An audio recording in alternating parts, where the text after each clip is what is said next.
Hello guys, അപ്പോൾ നമ്മളിന്ന് രാവിലെ തന്നെ പണിക്ക് പോവാണ്. ഇന്ന് എൻ്റെ കൂടെ ഉള്ളത് മോൾഡോയിലെ പ്രൊഫഷണൽ ഉപ്പ് മേക്കർ അജയും മോൾഡോയിലെ പ്രൊഫഷണൽ സോഡ മേക്കർ ഹരിബ്രോയുമാണ്. ഇപ്പോഴാണ് -13 നല്ല ദീർഘ മഞ്ഞൊക്കെ പെയ്ത് കിടക്കുകയാണ്. നല്ല -13. എല്ലാവരുടെയും വിചാരം യൂറോപ്പല്ലേ, സുഖമല്ലേ, നല്ല കാശുണ്ടാക്കാം, അങ്ങനെ മറ്റേന്നൊക്കെ എല്ലാവരും വിചാരം. ഇവിടെയാണ് തണുത്തിട്ട് ബാക്കിയുള്ളവർ ചാവാറായി. രാവിലെ ആയി കഴിയുമ്പോൾ മുഖി കൂടെ ചോരയൊക്കെ വരുന്നു. രാവിലെ റോഡൊക്കെ നല്ല സ്കിഡിയായിട്ട് കിടക്കുവാണ്, ഫ്രീസായിട്ട് എല്ലാം അടിച്ചു കൊടുത്തത്. ഉമ്മ തന്നെയാണ്. അയ്യോ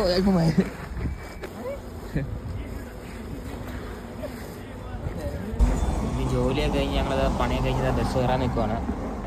അജയ് എങ്ങനെ ഉണ്ടായിരുന്നു അജിത്തെ പണി? അജയ് സ്ഥിരം ഉപ്പിലും ഞാൻ സ്ഥിരം വിനാഗിരിലുമായിരുന്നു. വേറെ വ്യത്യാസമൊന്നുമില്ല. അതുകൊണ്ടിന്ന് എന്നായിരുന്നു ഇതിൻ്റെ വീഡിയോ ഒന്നും, പണിയെടുക്കുന്ന വീഡിയോ ഒന്നും എടുത്തിട്ടില്ല. എന്നത്തെ പോലെ തന്നെ ഞാൻ വിനാഗിരി അടിയും അജയ് ഉപ്പടി. അത് തന്നെ. അപ്പം ശരി.